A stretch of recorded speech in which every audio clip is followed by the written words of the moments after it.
Welcome back to American Beef Ranch. Today we are working on a pivot center drive, a trench, and other stuff. As per usual, I was headed to do something and then something else distracted me.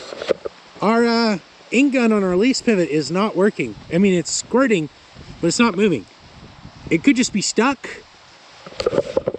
I guess that happens. It does happen. Stuff gets stuck. It looks like the thing is pumping and doing what it's supposed to do, but it is not moving. So we're gonna walk through the corn.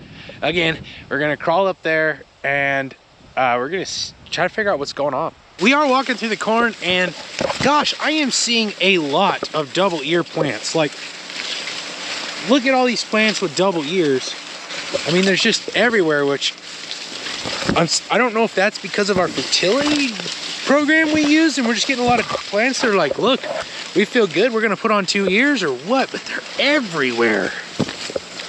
So it'll be interesting to see how this turns out. And we have, how many different varieties of corn do we have? So we have 3, 4 different varieties of corn, and it doesn't matter the variety. I'm seeing the same thing in every variety. So what I'm gonna do is I will run up the pivot tower, try not to get too wet, unfortunately. And then just looking at it, I'm not seeing much that's wrong right now. Oh, maybe like it just needs kick-started or it's stuck. I have no clue what's going on, but it's not working right. No clue. Maybe I'll stop it and restart it. I have no idea. The only thing I can think of off the top of my head is that this boost pump is plugged, which would not be uncommon. And we're just not getting enough flow to the ink gun for it to work, although I do still think it should work better than it is. Either way, we're gonna pull this off, make sure it's clean. If it's dirty, we're gonna clean it out. And then I'm gonna clean the other bird at the end of this pivot, because I did clean one sprinkler and it was pretty dirty. And we'll turn the water back on and see how this works out. Right, let's see how dirty this is. We do have a little material in here, crustaceous material, so, and we got some leaves. So, I mean, actually, yeah, it's pretty plugged. So let's clean this out. Whole body of a crawdad. Next year, we plan on adding some more screens and stuff to this side of the road, but we were just, oh, there, look, there's some plastic. Thank you for not throwing your trash away. But we'll add some screens and stuff to keep this from happening near as much, and that'll be nice. Looks like it was just plug booster. It's working good now, the wave's working, all the sprinklers are clean. So let's go get a center drive. I was walking out and there's 1, 2, 3, 4 ears on this plant. Obviously there's a skip here. I think a lot of the double ears has to do with our plant spacing, because but I don't know, because I'm saying plants close together that had double ears too. So it's gonna be really interesting to see. Like, look, that's 2 good double ears there. I don't know, it's really interesting. You know, I'm not a corn farmer, but this corn deal is gonna be interesting. Like, we fed some good fertilizer, so, and especially right here where we're at, this was a hay field, so there's a lot of extra nitrogen, or should be potentially a lot of extra nitrogen. So it'll just be interesting to see. Here is what we come to get. This is a center drive, and I think this one is a Rinky brand. It really doesn't matter. They're all made by the same people, pretty much makes all of this stuff. So I'm going to disconnect open the box up, disconnect the wires, unbolt these parts, and we will take this and I will pack it into that cornfield and we'll put it on a pivot. So this is a pivot that came off the lease farm, my mom's place. We're probably gonna stick some of this pivot in a corner, but for now, like, these parts are here. It's 500 bucks for a new one. I'm just gonna grab this one and we figure out what we're doing for next year. We'll have a better plan. We can get this pivot set up the way we need it to for where it needs to go. So that's what we're gonna go ahead and borrow this one.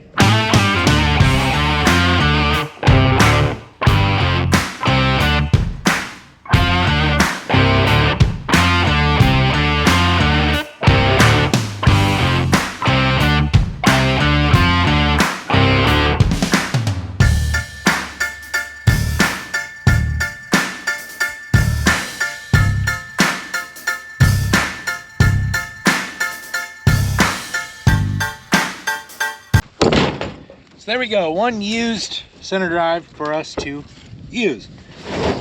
And we'll have to find a couple of U-joints, or wait, no, this side's fine. I just need to find one extra U-joint and get this guy off, which it looks like I can just get a screwdriver. Probably should just go ahead and do it. Yeah. It's seized on there pretty good.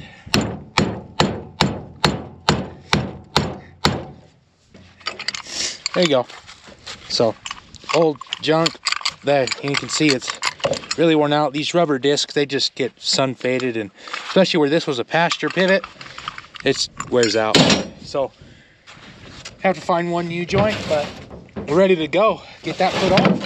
I just don't understand. I come around the corner to go change this center drive, and there's a random cow and she's out, which I know some people have just been driving down the ditch, so I'm like, maybe they didn't, I don't know, maybe they didn't shut the gate while they were down there checking water or something and the cow's out. But now, of course, seeing a cow out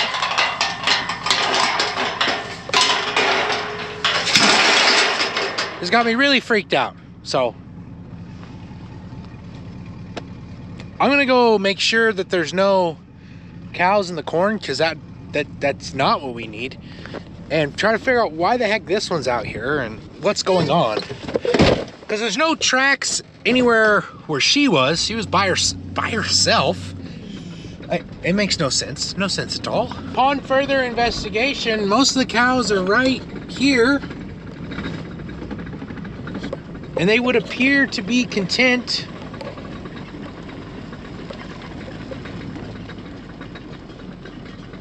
I mean, they look fine. That's what I don't understand. But yeah, they're just hanging out, doing their thing, doing cow stuff, playing in dirt. Cow can be that. But anyway, all right, I feel fine. There's no cows out in the corn. It would be obvious to see. I have no idea. I have no idea why that cow was where she was at. But it looks like they're doing this. I put up a mock hot wire here to keep them from destroying this, because if they destroy this, we're all gonna not have water. And it looks like it's working for now, because they can get water. It's actually bubbling out of the ground. The pipe leaks somewhere. I'm trying to think of where it is. I think it's right up that way it leaks. And then they obviously have their big lake back there. So I mean, they have plenty of ways to get water. And so even the problem children that I have a couple of, they would almost be yearlings right now, calves, because they were late last year, because a heifer got bred early. Same thing Farmer Tyler Ranch had happen. Yeah, so the cows are here and they are fine. And I don't know why yeah, no idea. Anyway, here's the cow that was out. She's made it back. I don't know how she ended up down there. I'm thinking she just got lost, to be honest. Anyway, let's go change that center drive. I found absolutely nothing suspicious with the cows. The one was just out. I'm guessing she got out when somebody was went up to check the water or something and opened a gate or something. But we are headed into this pivot back here. We're gonna walk through the corn, and I've got to pack everything in. So what I brought with me today is a backpack, and so I'm gonna proceed to put every tool that I need except for one in the backpack and walk in there and get it changed out, the center drive. You can see we have this pivot running. It'll probably be over the top of the pickup and spraying it when we get done. So there's that. It looks like I do need to clean a couple birds on that pivot also. We'll probably do that when we get done. And anyway, let's get this center drive packed up and packed in. All right, we made it. Center drive, I didn't mean to drop it. It fell off this. And our grinder and the rest of our tools here. So here's what I'm concerned about. I'm not concerned about getting, you know, this off of here per se. What I'm concerned about is getting the electrical box opened up and getting this unscrewed. That is going to be the problem. And I guess with anything, you start with the problem. So I'm going to try to get this nut loose, and these are flat heads, and come on, like those screws, really? They're gonna be stuck. They're absolutely not, there's no way those are gonna come out. So I'm gonna do my best to get this this part apart first, and then we'll worry about the hard parts. And yeah, this, you know, drive shaft we're gonna have to modify a little bit. I'm probably just gonna end up unbolting these two so this falls off. We'll get the new stuff on and then figure out where we need to cut it to make this work with the new used U-joint. But these 9/16 will either break off or come off. So let's get to work. See if we can sneak this guy. That's what I thought. So we will not be using this. These originally had a cover that went over them, so it probably should have a cover over it. But I'm gonna see if I can get a screwdriver in here and try to get these loose.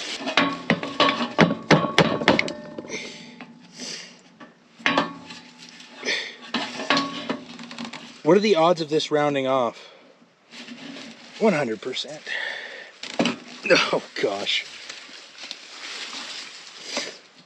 All right, let's see if the, no. And that's really dangerous. Booyah! Oh boy, yeah. Water. Water. So I'm going to make sure, look, so sometimes three-phase motors, if you switch the wires around, will spin a different direction, but these are all color to color, so that's nice. That means I don't have to remember what different colors are colors. So I'm just going to unhook them. And you keep wire nuts, guys. Don't throw them away. I can't tell you how many times I've needed a wire nut, and I've been glad I could go to my crappy farm truck and grab one. Okay, come on. Come on. The last thing I want to do is cut this. If I do have to cut this, where's it going to end up? Over here. It'll still work, so that's good. I still want to try to get it out of here. But yeah, I can see how this one was gonna go bad. It looks like water got in it, and luckily the new style ones are mo better. Okay, so that's all off. I'm just gonna yank our ground wire out, that guy right there, because I think I'm gonna have to cut it off for the new used one. And now I'm gonna try to figure out a way to get this out. I started trying to pull on it and I literally broke off this. So I just went ahead and cut the wire off. It's got water in the wire. Well, that's wonderful. So I think I'm gonna let that drain for a minute. And I will work on getting this off of here so we can move on.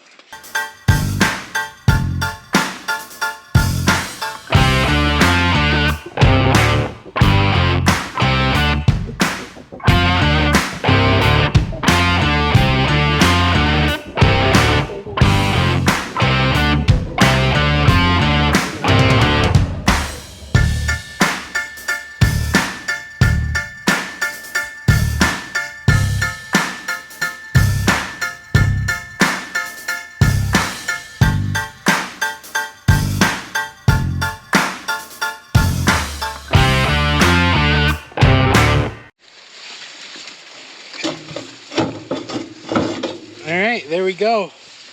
Center drive off. Plate off.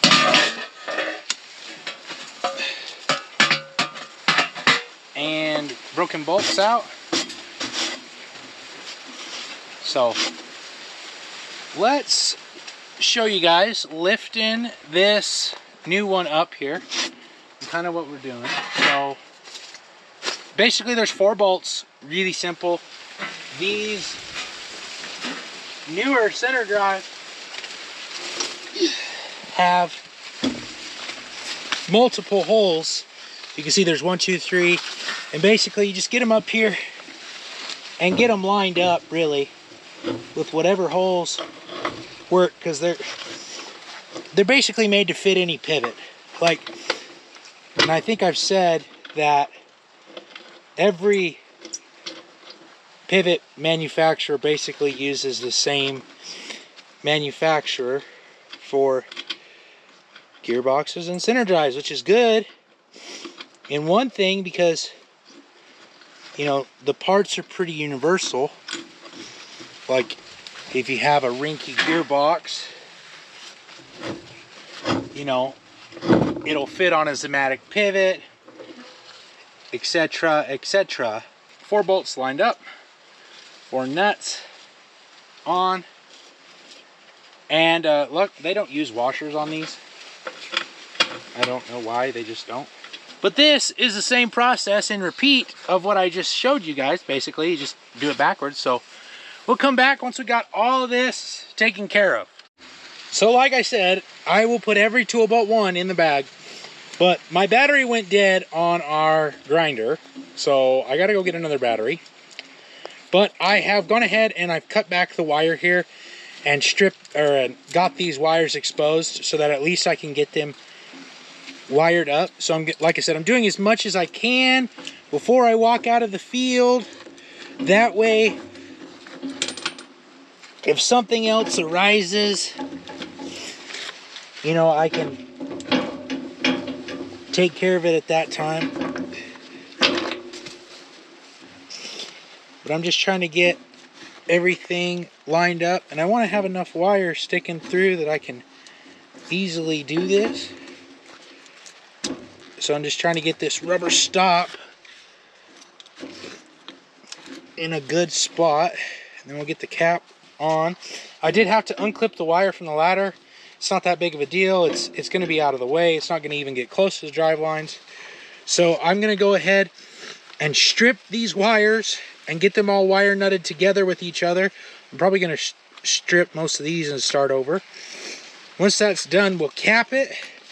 We'll walk out, go get what we need, and come back. All right, here is where we're at. I went and got batteries for the GoPro and for the grinder. I've got to trim both drive lines. I'm going to go ahead and do that, and then we're going to crawl up. We're going to start this pivot, and I'm going to explain how I had something backwards yesterday, but I'm going to correct it today so we get the electrical stuff understood. All right, they are cut and both mounted and going to work for us. We could replace that U-joint at some point, but now let's crawl up here and explain what I explained wrong yesterday. So yesterday I was explaining the on and off of how a tower works, because basically there's 3 switches. There's an on-off switch, there's a safety switch, and there's a signaling switch, and the signaling switch is also on-off. The signal switch tells this big switch to turn on and off. This contactor, which clicks in and out. And then you have a safety. So this is the safety switch. This is the on-off switch. And you can see right now, if you listen close, you can hear it clicking. That means it's actually on. So right now it's actually on.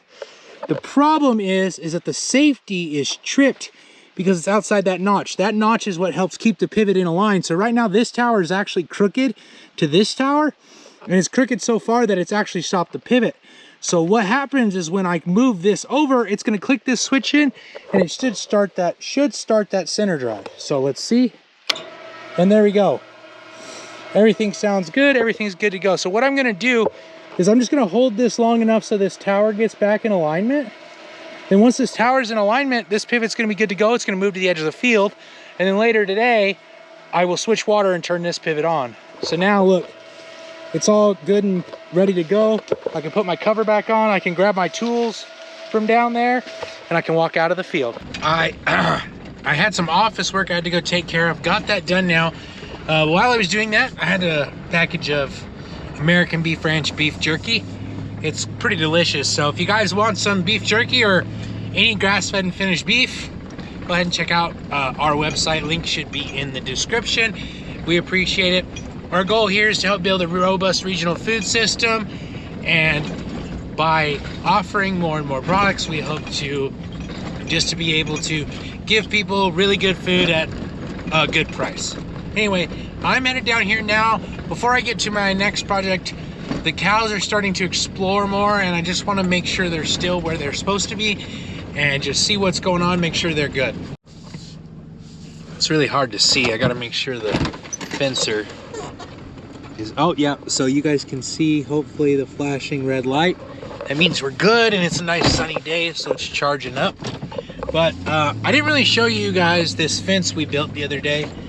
But so bought some wire and insulators and others and all the small parts for this fence. And basically the idea of this fence is I reused the T-post, which we had, but we are trying to go away from building permanent fence with barbed wire or net wire or anything like that. We're trying to go to more electric fence, and so far I'm pretty happy with it, except for one thing, well, two things. And here, I can show you that right here real quick. So you can see we used, this is called horse cable. It's a braided wire. It's really good wire. The problem is it's super heavy, and it's unnecessarily heavy for an electric fence. So what ends up happening is it puts a lot of pressure on the insulators, and we end up bending. These is a Gallagher 5-inch offset insulator. Probably didn't need to use those, but I ended up using them. And as you can see, there's two problems. You know, the wire's not super tight, and it doesn't need to be in this kind of electric fence, which is nice. It's a benefit. But this wire is super heavy because it's basically two full-size wires. And the posts, we have the posts quite a few feet apart. They are approximately 45 foot apart. And look, there's another one. And see, the problem with this is that wire, it's right there. It's contacting that post. So that means it's grounding out on that post.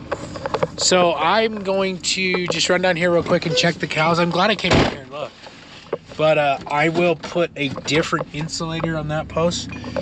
So something for the future, there's two ways to fix this. You use, well, I would use high tensile wire instead of a single high tensile wire instead of the braided wire, because we don't need it. That'll be less money per foot. This is what I had available to me at the local store. So it'll be less money per foot that way, but it looks like the cows are respecting it. They've run right into this fence and they're like, nope, we're going the other way. It's exactly what we want. They're like, okay, we found our boundary, we'll go the other way. There's not much grass down here. Once you got to get up on the hill to get grass, so that's why they're walking away. There'll be grass up here too. But I would use that wire, and I also would ditch the steel T-post and use the timeless Plolly T-post. And in doing that, also, I think what we're going to end up doing is I would build a 4 or 5 wire fence instead of just 3, because 3 is good and it's going to work fine, But 4 is just a little bit more like a wall, and it's kind of what we want. And honestly, with the high tensile wire, adding extra wires really doesn't add that much cost to the fence. We could actually probably do 6 wires and still really, you know, have a really solid fence. And we could consider doing more wires. That way we keep predators out of certain places. Like if we have chickens or stuff like that on our pasture, you could have several, you know, 7, 6, 8 wires or something on the fence, and that would help keep predators out. And they wouldn't all have to be electrified. You could have every other one electrified, so you have a hot wire and then a ground wire. So there's that too.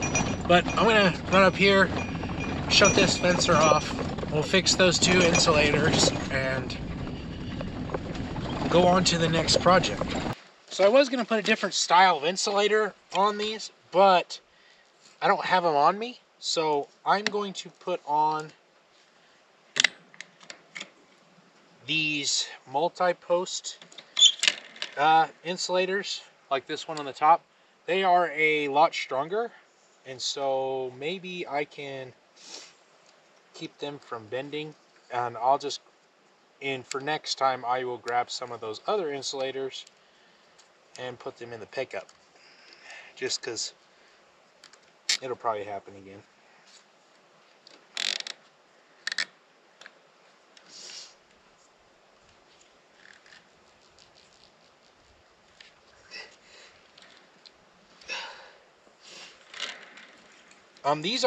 All of these are Gallagher insulators. These ones are for the T-post. These are a multi-post. These multi-post ones are way stiffer than the T-post ones. You can see that bent right down here. This has a lot more support here. Just, you know, something to keep in mind. These are more expensive though. For 20 of these, it's like $17, and then for 20 of these, it's like $20. They're basically $1 a piece. But all of these, I do believe, have a 10-year warranty. So both insulators here and right up there are now changed. The fence is good to go. I am glad we went ahead and did that, because I want this fence good and hot, because I know at some point a cow will try it. They will walk up and see if it's hot so they can walk through it.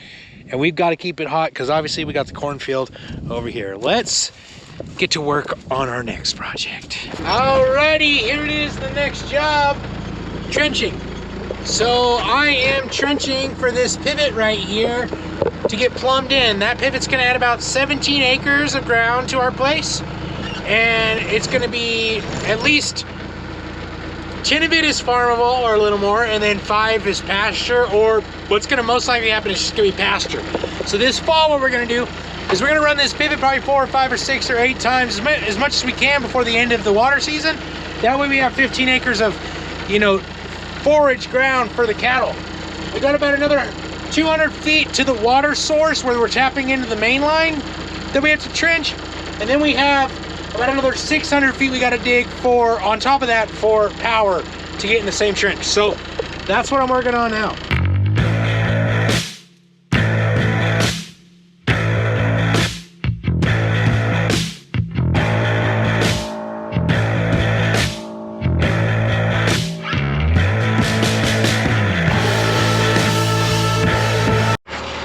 I am right back up here where we were yesterday, and I'm looking, or where our pivot got stuck yesterday. So our pivot got high centered there. Obviously we have a low spot where this drainage ditch is, and then it has to crawl pretty aggressively. So I'm wanting to put something right here, and I think I seen it. Yep. So right here, there's a pivot bridge. So I'm gonna grab this with the backhoe and set it right there. And then I'll build up the back side and the front side with dirt. That way the pivot doesn't get stuck anymore. Trenching was okay. I ran into some rocks, got the backhoe really hot, so I decided to just, it's almost, you know, running on daylight anyway. I needed to get this done, so it was done. So we'll have to get back on that trenching tomorrow. All right, we've got that pivot bridge in. We've got this kind of leveled out. And now it's just wait and see if it works. We'll see if it works tomorrow. We've got one more thing we got to do today, and then I'm gonna call it quits. 2 things. I did some research, and I'm pretty sure I know what's wrong with this end gun. There's supposed to be a weight on the one end to help it have force to kick down and then get kicked back up. I'm pretty sure that fell off. It's bolted on, I'm pretty sure. Another thing I wanted to show you, this didn't get watered a long time ago, and although it's a lot of weeds, there is still a lot of grass underneath. So this is what's possible just if you can get good water on grass. And like, this is coming from nothing. And you gotta remember, this was also completely dry and dead. This didn't get any water till like the 5th of July. So this is dry and dead. It's coming back. We're gonna have some good fall grazing for our cows. And more importantly, because we can't farm this part right here, we're gonna have more grazing for our cows next year and the following years after that. So I'm gonna crawl up there and see if it's missing some parts. And then if it is, I'm gonna call my sprinkler man.